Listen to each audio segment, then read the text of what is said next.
The following 5-minute program has been paid for by the Boren for Governor Committee. Next Tuesday, with your vote, you'll select the next governor of Oklahoma.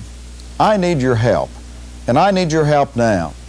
I need your help to become governor of Oklahoma because I want to work together with you to do some things that are long overdue in the state of Oklahoma. Working together, we have a chance to end the unfair inheritance tax between husband and wife. We have a chance to, once and for all, stop taking from the women and the widows of this state what they have helped to earn. The present tax law has been so unfair. It is said to a wife and to a mother, if her husband happened to die first, what you have contributed as a wife and a mother isn't worth anything. You're going to have to pay tax on the whole thing. I think that that's wrong. I think we need to change it. And if you agree with me, I ask for you to cast your vote for me next Tuesday. Get your friends to vote for me. Let's build up a big enough majority that we can really get this accomplished. With your vote, speak up loud and clear and show that you want that unfair inheritance tax ended completely. With your vote, demonstrate that you want government on top of the table, that you want to make Oklahoma a state where the people can find out about each and every vote that is cast in the legislature, where you can have a record by individual name of how your own legislators are voting in these important committees. If you believe that way, I ask for you to vote for me and help me. If you want to see a state in which all the sources of campaign money are revealed and out in the open so that you can find out about them, then vote for me next Tuesday. If you want a state in which we have a tough conflict of interest law for our top state officials, then vote for me and help me next Tuesday. We have a chance in Oklahoma to do something about the welfare system, a system that's taking almost $1 out of every 3 that is spent in this state. $1 out of every 3.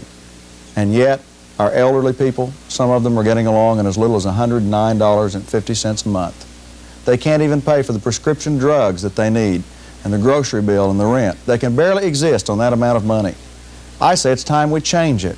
It's time that we found ways to put people to work who can work so that we can help those who truly need help.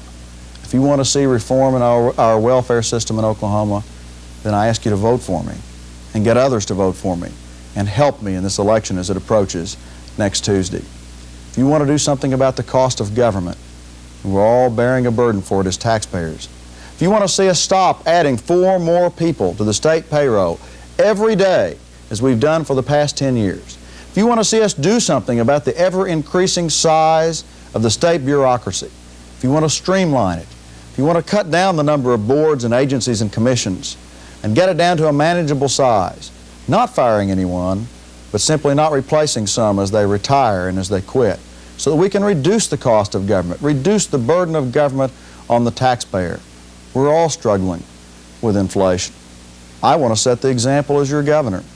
If you elect me, I'm not going to accept the $7,500 salary increase that was voted for the next governor of Oklahoma. I'm not going to accept it because I want to set an example to the other agency heads, to the other public officials in this state. And when I say tighten your budget and economize for the taxpayer, I don't want to be asking them to do anything that I'm not willing to do myself. I want to set up an agricultural advisory council to give a voice to the grassroots farmers and ranchers of this state who are having a hard time paying the bill right now. If you believe in that kind of government, then I ask for you to help me next Tuesday. Go and vote. Make sure your neighbors go and vote. If you believe in a positive campaign, if you believe that a candidate should run on his own merits and never run down the other candidate, but only talk about the good and positive and constructive changes that we can bring to the state of Oklahoma, then I ask you to vote for me and help me next Tuesday. With your help and pulling together, we can do great things for Oklahoma. Let's work together for a better Oklahoma. Elect David Boren, Democrat, for governor. Paid for by the Boren for Governor Committee.